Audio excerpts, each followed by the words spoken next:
Hello everybody and welcome to the Overwatch 2 Invasion Reveal stream. I'm your host for the day, Matt Mr. X, and we have so much exciting Overwatch 2 content to show you. And just a reminder that a lot of the stuff you're going to see today, some of it is finished, some of it is work in progress. So with that said and out of the way, with me today in our first segment from the Overwatch 2 development team, we have senior game producer Kim Horn and art director Dion Rogers. How are you guys doing today? Good to see you again, man. I know it's great. It's great. Me and Dion, we've been in a bunch of pieces together. Kim, we've talked for ages on Twitter. It's the first time I think we're meeting in person. It's the first time we've seen each other in person. Awesome. It's great. And with you guys today, we're really gonna get into the Invasion story and some of the PvE experiences people are going to have. So, Dion, we've actually signed you up as our lore expert. Surprise. Yeah, surprise. One of the biggest reveals, with the trailer and everything going on with Invasion is the story mission. So just give us a little bit of where are we in terms of the Overwatch story and where is the launching point for this? Okay. Yeah, we have an amazing narrative team back at the office that helped put this stuff together. So speaking on behalf of their awesome work they've done, and Kim and I have been on this for a while. But basically these are cooperative missions that will finally move the story in the world of Overwatch forward. And so it takes place shortly after Winston's recall. Winston's been trying to get the old Overwatch agents back together. It's a bunch of bad things happening around the world. He feels we need to get back together and even meet some new friends, old friends, get together and help solve these different problems that are happening around the world, especially Null Sector has returned. Yeah, and it's interesting, I know when we were chatting, there's some heroes that, canonically in the story haven't met each other, right? So get to see some of these moments. The proper canon for Overwatch, we're finally moving the story forward. Oh, yeah. And in this version of the story, obviously this is the canon story, Lucio hasn't met Reinhardt yet, so you're going to learn exactly how these characters meet each other, what they've been up to while before this invasion happened. So yeah, it should be pretty interesting. That's got to be so cool for you guys to be able to write and bring these moments to the game, right? How do you even start that whole process? So part of it, we start to look at the heroes. There's some young heroes that never been in Overwatch before, and there's some older heroes that they've been there for a while, but they need some new blood to help deal with the these new enemies that show. The invasion that's happening, basically. Right. I see you there, Kim. So it's fun to see actually how these characters met each other or what they've been up to during the phase between Winston's recall and now, when the invasion starts. So in terms of, we're able to see a lot of awesome footage here from Gothenburg, which is one of the Invasion story missions. Kim, from being, on the gameplay side of this, how do you actually, build out these story missions? What were some of the fun gameplay things you guys were able to play with? Yeah, a lot of these were originally based on the PvP maps, and we decided as we were making our story missions that we had to make something a little more different, a little more fun for PvE. So you might recognize some of these maps, but it's entirely new, different area. Yeah, I think that's super cool because we all know and love the Overwatch PvP maps, but you're made them for competitive, quick play purposes where these have a completely different purpose, right? In terms of story missions. So when you guys kind of went back and looked at some of those areas, where were some of the things you wanted to expand on in terms of things you probably couldn't do with PvP? Right. So we both wanted to balance gameplay choices versus what did we want to do with the story. So for example, Rio makes a great location because it's connected to one of our heroes, Lucio. And you get to witness how he feels to see an invasion happening in his hometown, basically. Exactly. But we also, each mission has a slight difference in gameplay that we wanted to achieve from a cooperative perspective. And so it meant we needed to build newer maps to really balance the gameplay, plus the story moments we wanted to tell. Yeah, there's a lot of different needs in PvE maps versus PvP. There's something like a tunnel, which would be terrifying in PvP, but you actually might want to duck in there to hide from an enemy. Yeah. Yeah, a tunnel in PvP.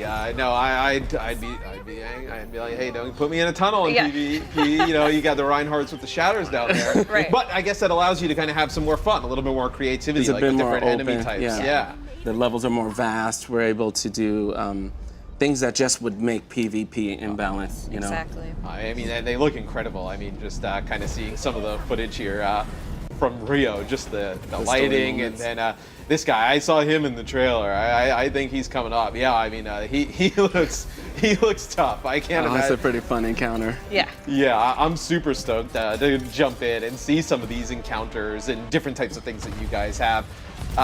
Kim, I got to ask on the gameplay side, like, what was like the most fun part about being able to kind of craft into these story missions? A lot of the fun, one of the most fun things I think is the dialogue in between the heroes. You get to know the heroes and their interactions a lot more. It's already a favorite thing of mine in PvP, but Right. we really get to throw a lot more in PvE. Yeah, you kind of hear like all the dialogue that goes on Yeah. with like voice lines in the spawn room and PvP. So I mean, that's pretty cool in terms of PvE, in terms of getting more kind of story, a little bit more tidbits. In terms of level design, obviously you mentioned that the PvP spaces, some of these are based on, changed drastically. How big should we expect them? The different types of environments that you guys wanted to create. Oh, these are a lot bigger than our Yeah. PvP maps, so there's a ton of stuff to I don't explore. know if we have a good comparison, but they're 4 or 5 times bigger than Yeah. Oh, wow. any PvP space Yeah. we've made. And just we're able to do cinematic vistas and longer sight lines, just things that just would totally Yeah. break the balance of PvP. Right. And it's so fun to see what we can do. The team's been itching to do this kind of thing for a while. And then I guess with the longer sight lines and stuff like that, like it allows you to kind of play with the different enemy types, Yes. right? That you could Exactly. see during that. Like anyone we should look out for that we don't want to go up against. There's an artillery unit that Right. he loves to stay away from the player. He's really far away, so using your team comp to balance, like who needs to deal with the artillery that's further away versus the grunt is pretty dangerous up close. There's this fun balance of the level design Right. plus the units' tactical abilities, plus the powers that our this- Overwatch heroes have. Yeah. I mean, the art that we got from this. I mean, this looks that looks like Gothenburg to me. I'm not an expert, Home but to Torbjorn. yeah, home to Torbjorn. I mean, this looks super cool. Is this? I guess this is some of the artwork and like kind of in design, right? Like this looks like a factory, weapon cannon in Gothenburg. You'll find out. You have to play to find out about this guy. But we're trying some new stuff. Torbjorn gains a few new turrets during the story Oh. mission. So Some little tools, little tech advance there Yes. from Torb. Yeah, I mean, the level of detail that you guys put in is just tremendous for this types of content. What is like some of the? And I guess this is Null Sector kind of coming in, right? This is kind of like. Do you know where this is? this is in Rio. So this Oh. is what a contest artist named Peter Lee worked on this piece. And Wow. we usually try to kind of a little script of what we would like to see within a space. This one's interesting because it started off at night, but we kind of changed the setting. And this is a glimpse of some of the other Null Sector units. They return fully upgraded and They're ready to go. yeah, they're ready to go. Their command ship. This was an iteration by Al. This has to be so fun to work on. Yes, it is. Because you have obviously that moment with Winston's recall, right? And then after that, you guys kind of have an idea where it's It's going. been a long but- time Yeah. coming, but Yeah. it feels so good to finally just we're answering that question that we created a lot of questions. And we're creating some new questions, but we're getting some answers finally now. Right. So it's fun to see this an objective in Toronto here. Yeah, I think fans are going to be blown away once they see some of the stuff that you guys have been working on. It's been incredible. One of the other things is actually event missions. So story missions, they look amazing, really kind of build on, obviously, the lore, the story of Overwatch. Event missions. So these are, story missions are now the only PvE thing happening. Right. Event missions are also coming in. Right. Can you explain to me a little bit about what event missions are? Yeah, event missions are new. They're coming with season 6. They're the highly replayable, repeatable content that you're meant to play after you finish the story missions. So is this canonical? Is this not like? A little bit of both. little bit of both. You If might we want it to be. We might have a canonical mission in there. We might have Oh. one that's not. I would say the first one coming out was season 6 is in that gray area. Yeah, Maybe not. And I've seen this location before. This looks Yes. like a little bit of Yeah. an expansion on King's Kings Row. Row, Yeah. yes. I think some crafty players have seen this in advance. Oh, Yeah. There's sneaky players Yeah, I online. think they've peeked through some cracks. But it's something we always some wanted to stuff do is expand on our PvP maps and build more, give another option. There was a lot of ideas about this. So this is a new branching path that we used during the event mission Right. Yeah, I in mean, Kings Row. yeah, the lighting and everything here looks tremendous. Yeah. And so what is the gameplay changes between a story mission and an event mission? Like how should people expect those to play differently?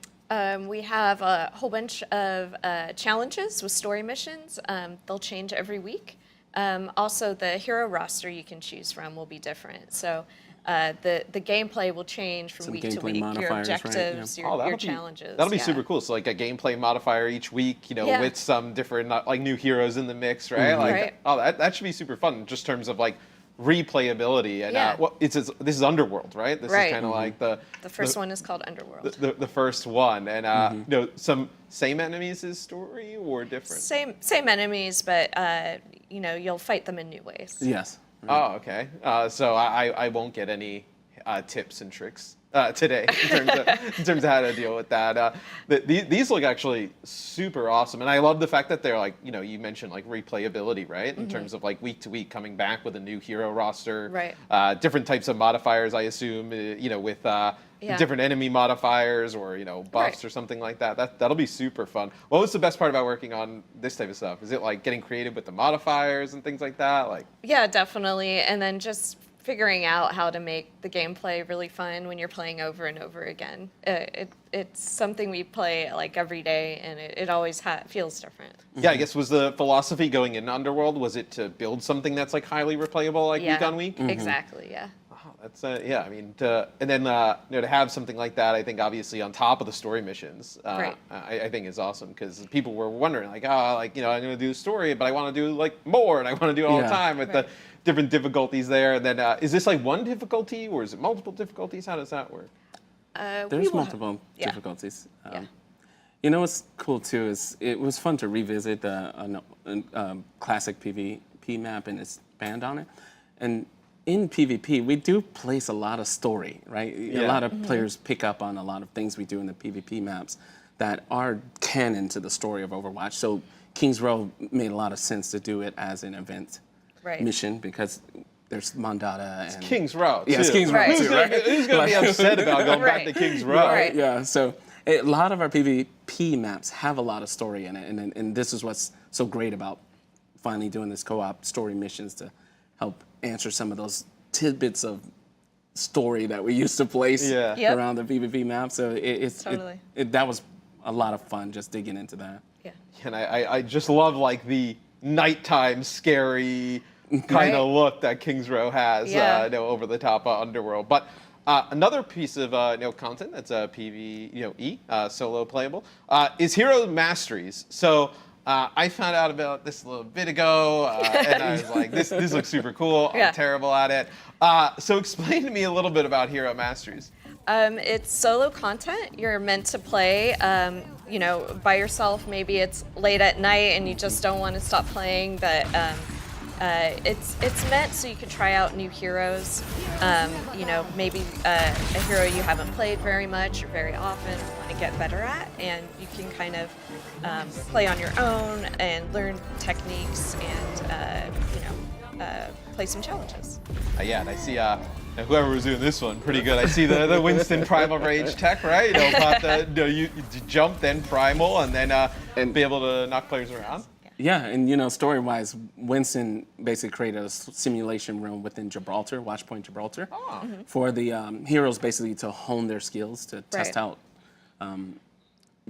just training. It's basically a training simulator or a holographic room that Winston created for our heroes to train, and we use that as a reason why players can train and get better at a hero, or even use it as a way to start learning a new hero, a hero that you haven't played before. Yeah, that's super awesome. You guys have like woven like the story and the universe into like Hero Masteries, right? And Right. it's like, it just exists as another thing like in the arcade, right? Like this is Right. kind of No, there's a door in Gibraltar that leads to this place. You know. Right. That's super cool. And then, you know, how did you guys go about? No, I think Kim, you were telling a story about like how this kind of came to be, right? Well, how it started is a few of us on the team were saying, you know, our kids are starting to want to play Overwatch, and we wanted a safe space for them to learn how to play that, you know, isn't really in the live game. It isn't in ranked play, not Right. learning, not learning with how to Yes. play with us in Yes. live, and yeah, I guess well, one, thank you for creating this space for them to learn and figure out how to play. Yeah. And then two, I mean, I think it's an awesome tool to be able for players to train, right? To be able to Yeah. kind of learn different heroes outside of just playing them in ranked. Exactly. If there's a hero that's your favorite, that's great, but now you can play someone new and maybe kind of get to learn the play style, find out if you actually like, you know, healing people. Finally learned to res. Right, right. Every Mercy should have to do a minimum of 10 hours on the course before ranked. It's so fun to see other people play, you know, and what they do compared to your own trials. during that. Exactly. Yeah, no, I think this is super cool. Then, what should we expect when Hero Masteries launch? So we'll have 5 heroes coming out with Season 6 mid-cycle. There'll be different heroes you can play. Some will unlock different weeks. And yeah, there'll be scoring so you can compare your score with your friends. Oh, that'll be cool. Like a little bit of like speedrunning type of thing, right? Yeah, Where definitely. Yeah. you're able to go in, kind of maybe plot a way through the course where, hey, this Yeah. is going to be the best course of action, right? Yes. I assume the coins obviously boost your score, Yeah. and after that, And yes. so does time. Yeah, and then this is the Mercy one. Is you can tell that one looks like it's a little bit harder Yes. than the other ones. That Yes. one looked like there was different enemies, right? That you're Right. able. Is it different enemy types than other modes? Yeah, so we made a whole new custom set of bots for this mode, and some are specific to certain heroes. So yeah, there's a whole bunch of new stuff to learn. Yeah, that's awesome that you guys like gamified this. Yeah. Hey, it's a kind of like a cool lore piece. It's a little bit of like training to fight, Null Sector, and then obviously gamified it into like a solo PvE type of play. Right. I learned so much playing the Mercy course. I was surprised at the things you could do with Mercy. Yeah. Coming out of the Hero Mastery. Yeah. Yeah, I mean, there's tons of stuff, right, in the arcade. Like, you think to like Doom parkour and different things that like try to help you with like the movement, and yeah, you can already tell that so many players, whether they're new or old, are gonna either learn new different types of skills that you can do with some of these heroes, or Exactly. just get better at them, Yeah, right? right. Yeah. Yeah, I think like Mercy, like being able to obviously jump from platform to platform. This person's cheating a little bit using Valk, right? But like trying to do this without it, right? And kind Right. of learning like how to kind of launch yourself from platform to platform could definitely improve tons of players' games. Yeah, exactly. Each hero will have a different difficulty course. So as you change the difficulty, you'll get an entirely different course to play. I'm super stoked. I think you could use this as a really cool like warm up tool. A late night after a long day of ranked. Jump into this, try and set a high score. Being able to kind of show off to the rest of your friends. Pretty sweet. I'm even more excited than I was before we started, right? About all the PvE stuff coming in Invasion. What would you guys like to say to the community? What are you guys most excited for them to get their hands on? Yeah, I'm finally excited to just get the story missions out Yeah. there. And the team has worked really hard on this, and finally moving the canon of Overwatch forward, the world and these heroes. Yep. This is what we just loved it, and glad it's finally making its way. Yeah. We've poured a lot of blood, sweat, and tears into this content. We've been playing it for years, and we're so excited to finally be able to play with our friends and everyone in the community. Yeah, I'm excited to jump into the story, see all the awesome cutscenes, kind of learn more a little bit about where the Overwatch story is going. But thank you guys for both you. joining me here today in the first part of this. And when we come right back, we're going to have Game Director Aaron Keller and Daniel McGowan to talk about Flashpoint coming with Invasion. Stay tuned, you don't want to miss that. CSIS Unit 37. Toronto is under attack. By Null Sector. There's something different about Null Sector this time. They've taken over most of the city and they're rounding up Omnics. They need our help. People are answering Winston's recall. There's new blood on the team, and we have so much to teach them.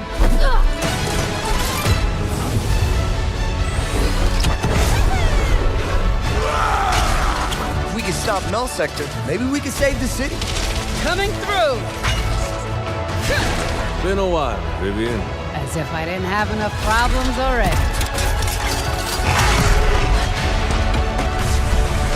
So we fly up there, smash through anything that gets in our way, and put another business.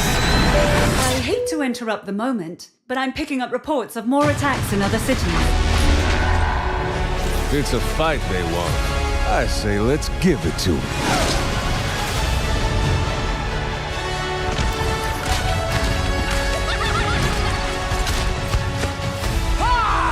Engage. Target marked. Time to create peace with bullets. Greetings.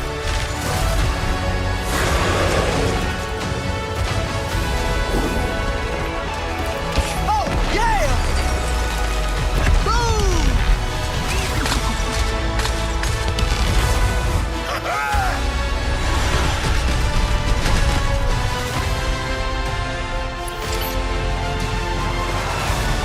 The world is counting on us.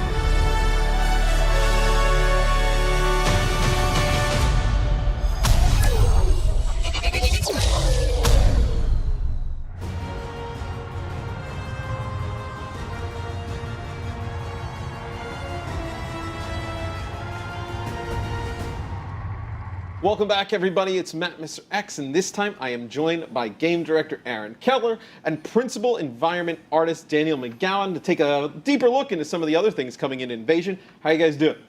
Awesome. So good. Thanks for having us. No, I mean, I'm super excited to jump into this. Some of the PvE stuff we talked about earlier was super exciting, and then for me, I love PvP. So first, I want to go into player progression, Aaron. I know a lot of people have been talking about it online, kind of, what should player progression look like. You may have a little bit of an update. I think I can update players on player progression system. Yeah, so this is going to be coming this August. And our player progression system, it's a little bit different than the one that we had in the original Overwatch, which was just a player level system. This time what we really want to do is we want to recognize people playing the game, but also recognize the way that they play the game. So as people jump in and start playing in almost any of our game modes, they'll start earning experience in this new system. And what they do is they earn it per hero. And we'll be tracking their play style through a lot of different categories. So it might be things like games played, or damage done, damage mitigated, and healing done. And as you do that, you'll level up that particular category and earn an emblem for that hero. And you can continue to earn more emblems for your heroes. And as you do that, they will upgrade your hero's level. And so you'll start getting these badges for your heroes. And the interesting thing about it is you can go into your career profile, check out the progression section, and kind of get a story for the way that your particular hero plays the game. An interesting detail here is that we don't cap the amount of experience that you can get in any category. And the reason why we do that is we don't want to incentivize you to play it in any particular way in order to fill out your player progression system in a certain way. We really want it to be about your own play style and to have everybody's own player progression board to be a unique reflection of the way that they play that hero. And then on top of all that, we're going to be rewarding name cards through this system. And so as you progress through the different categories, let's say you're playing Reinhardt, you'll unlock a Reinhardt name card. But then as you level Reinhardt up more, you're going to unlock higher level versions of those name cards. It's the first time we've really had a customizable name card like this. Yeah, I mean, that's really awesome for people to be able to show off, their individual heroes, right? You level a certain hero, or you're, playing just one hero all the time, right? You can show people, a name card that kind of signifies how good you are and how much you've leveled up that hero. I want to talk about Flashpoint. So I know with the trailer that launched, everybody was talking about Flashpoint. Before we jump into like some of the details of the mode, tell us a little bit about just kind of the basics. How does Flashpoint play? Sure. So yeah, Flashpoint is our newest game mode. It's coming during Overwatch 2 Invasion. It takes place on some of the largest maps that we've ever built for Overwatch. And the way that you play the game mode is the objective for each team is to be the first team to score 3 points. And the way you score a point is you fully capture an objective on the map. When you first start in Flashpoint, you'll be in the spawn room and we'll randomly choose one of the objectives on the map.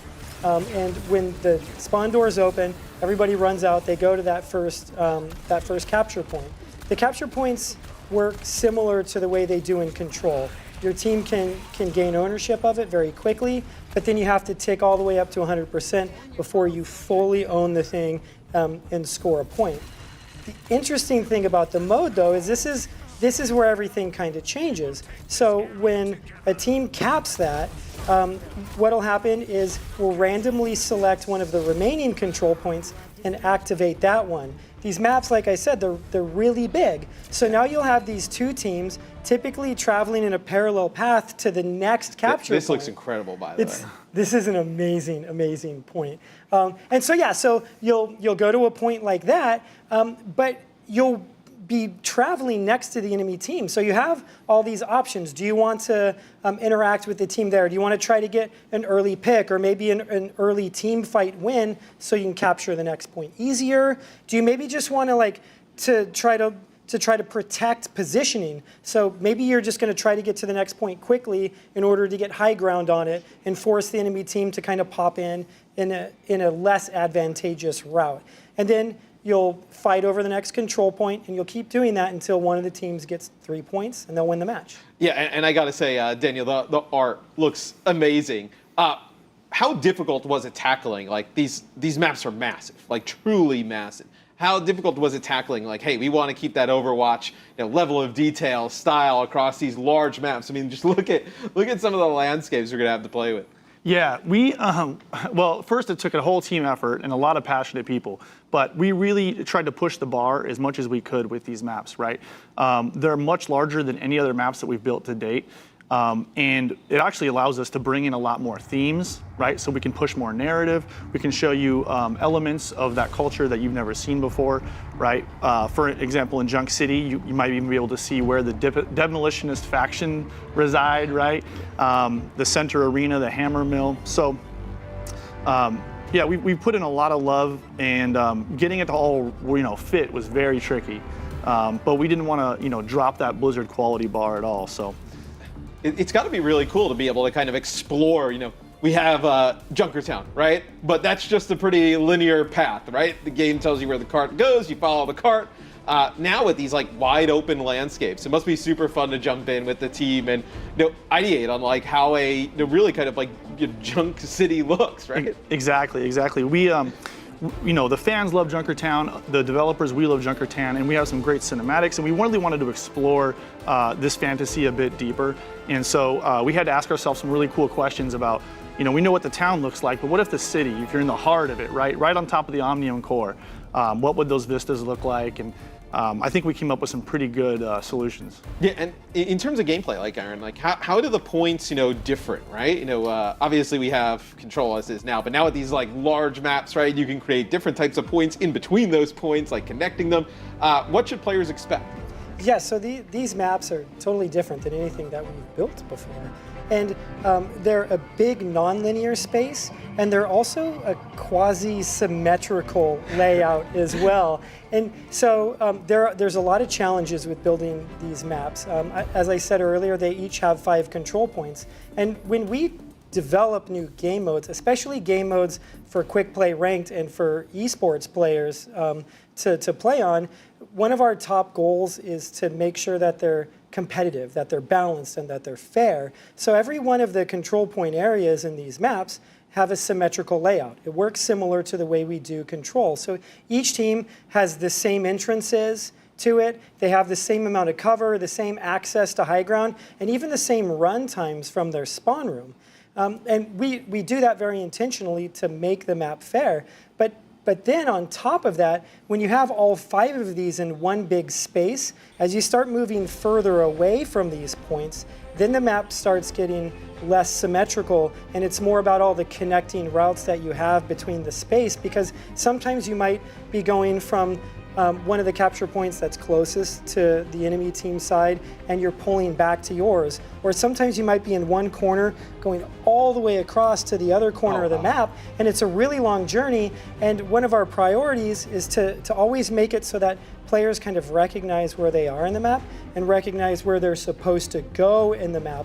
And so as you move from one point to the other and you see that next objective, I think that we spend a lot of time in that flow along the streets and to that next point of interest that you're supposed to go to. And those are all like a lot of the challenges. There's a lot more that I could talk about with building this particular game mode. Yeah, and we get clips here of Suravasa, one of the maps here for Flashpoint. Daniel, I gotta ask, like when you kind of get this design right of a map and how it flows. When you guys jump in, like how do you help, in terms of art, like having players identify like where they are? Because like Aaron mentioned, I mean, some of these clips that we have on Suravasa, I mean, are beautiful, but it is such a large, expansive map. Yeah, it's tricky. We have to be very careful with our sight lines for performance and gameplay and things like that. And so what we did is we designed into each of the points very large recognizable elements that you can see from basically anywhere, right? So the center market has a giant tower that you can use to center yourself and find out where you are, right? The Omnic Temple goes up into the sky. So we've been very conscious about giving the players something on the horizon that they can always use to orient themselves within the map. Yeah, I'm super stoked for this mode, especially once we see high-level teams and players go in, and how do they decide to play it, right? Do you have like a really sick tracer player who maybe can like lurk in some of those like parts of the map, right, and try and get those pickoffs, or maybe you decide to run all the way to the other point and set up with like Torbjorn and like try and like really kind of like bunker down with a Baptiste. How did this game mode come to life, Aaron? That's a great question. And like to just kind of like touch on what you were talking about there too, since these maps are so big, there are so many little cool locations that you can go to. And I think that like a core skill for an FPS shooter is map knowledge. Yeah. It's not just about aiming. Overwatch's not just about also team play and ability usage. It's about learning the map. These maps are a lot bigger than anything we've built before. So we think there's probably going to be a longer tail to this learning curve.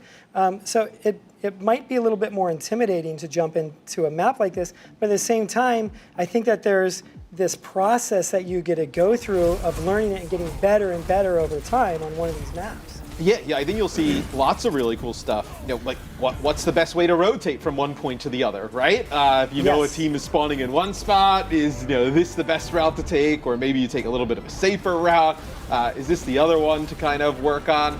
I think there's a ton of when we see it with Push, right? Push came out, was played a certain way, and then over time that's like changed. I think with a mode like this, and I mean you see where you can fight in all these different awesome locations.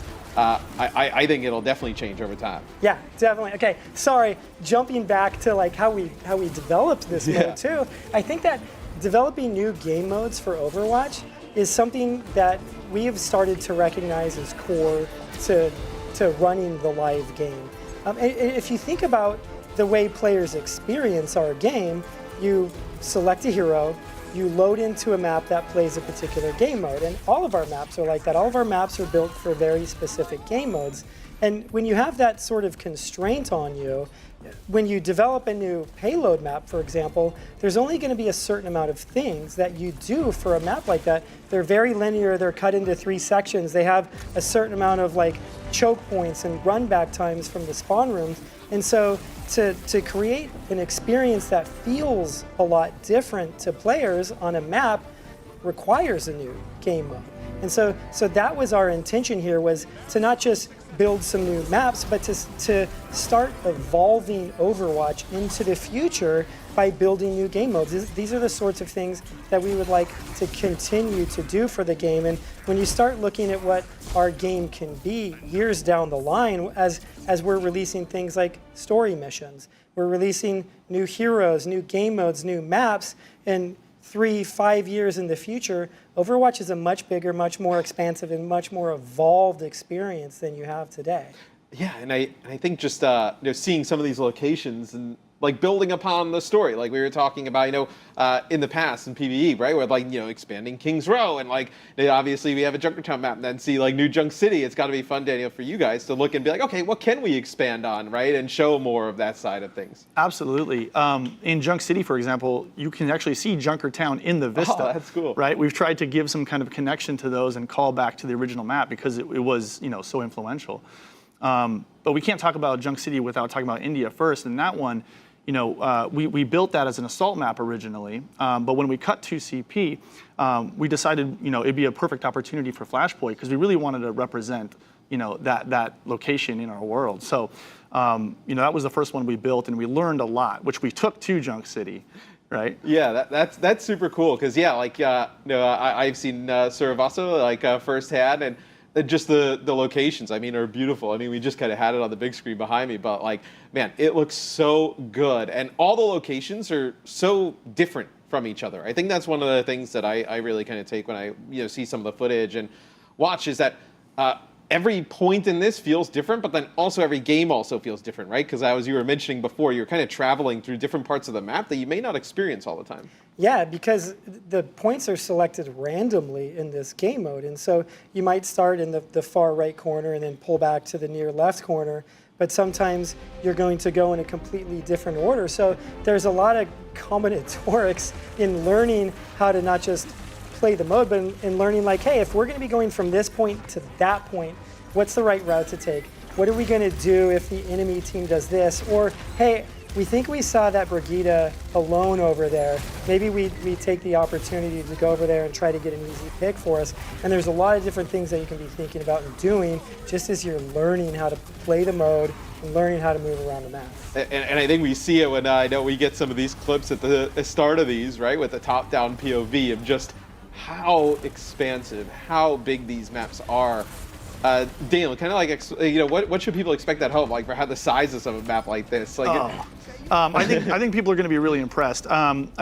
These maps are so big, we're able to pack more theming and more narrative into these than any of our other maps, right? You're going to see things like Omnic temples, marketplaces, refineries, palaces, gardens, you name it. We're all over. So I hope my teammates don't get distracted going from point to point with all the story and lore you guys have packed into some of these. Yeah, it's interesting. Hey, the point. It's like being in the Hanamura arcade, right? Right, It's hard to get out of that spawn room. But a lot of these maps, they are connected to our lore. Suravasa, Mandata's learning center was built near Suravasa, and Mandata was Zenyatta's teacher. And so we have a lot of the maps that we are building now, a lot of the maps in Overwatch 2, even though we might not have communicated it yet to players, they're all involved in the story that we want to be telling starting in Season 6 with our story missions, but going into the future. So I'm kind of excited for people to, later down the line, jump into one of these places and be like, oh, I see how that was connected. That's really neat. Right, and to just see, just the expansiveness, right, and just how big the, locations are that we're going to have here for Flashpoint. Daniel, how complex was this to do? Realistically, that had to be really difficult. Yeah, it was a lot of back and forth. We had some really good support from our tech art and our engineers, and we had to solve a lot of development problems, right? Getting everything to fit in memory. You can, teleport from one end of the map to the other at any given moment, right? With certain characters, and so. Oh, my guy, the scale man. He's out. Yeah, there he is. He's out. Yep. See behind the curtain a little bit, You have to have those, or you build something just way too big. It's so incredible to see this stuff just that turns into what we just saw. Yeah, and you can see we stick as close as we can to the original blockout to maintain the integrity of that gameplay, right? Because that's where the fun is found, right? And we want to make sure that we amplify that, not distract or break. Yeah, it's really gameplay first, right? And then how can we go about and support that with the art and whatnot. I like that. Yeah, gameplay first. Yeah. That was cool. Way to go. Man, thank you guys so much for joining me here today. Flashpoint, player progression, both look amazing. Anything you want to say before we head out? Yeah, I mean, one, thank you for having us. Thank you for letting us talk about Overwatch 2 Invasion. It's a season that we're so incredibly excited about. And it's not just because of Flashpoint or the progression system or the story missions or hero mastery. We have a new hero coming out that season. We have an event mission for people to play. We have another event later in the season that's coming. There's so much as a part of this season. Yeah. We're so excited for it. So yeah, I think we could probably talk about this all day if you let us. So thank you. Oh man, I still look at the scenery behind this. I mean, Saravasa is going to be a whole lot of fun to play. Yeah. Dana, anything you want to say before we go? I just can't wait to get this in front of people and play this with my friends and hear what the community thinks. Yeah, I think they're going to be super excited to be able to jump into PvE, PvP, all the awesome content coming in Overwatch 2 Invasion. But that's going to be it for us for the Overwatch 2 Invasion reveal stream. Thanks so much for joining us. Also, Season 5 out now. Jump in and play it. Get ready. August 10th kicks off Invasion. We'll see you there. Everyone excited to play Role Heroes? Emily's been working on this campaign for ages.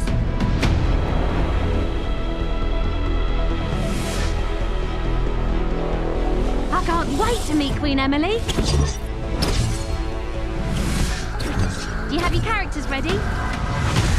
Come face me! Shall we get started? It goes to 11. Stick with me, and fortune will follow. I've never been more ready for adventure. Who's on fire?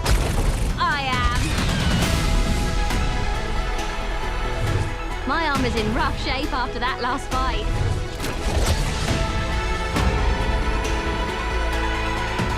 I can't believe we still haven't had any random encounters.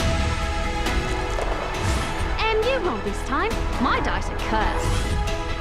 I can't face the Demon Lord with rubbish gear. Let me show you how it's done. We must press our advantage and seize victory. You can't stop me! Hammer down! Look at me go! Tick, tick, boom! I know we defeated the Demon Lord, but can we keep playing? I'm on fire! My ultimate is ready! I am unstoppable!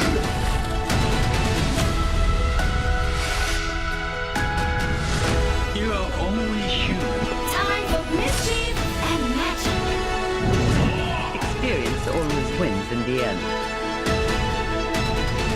Everyone brought their sunscreen! Oh, yeah! Oh, bend it like Lucia.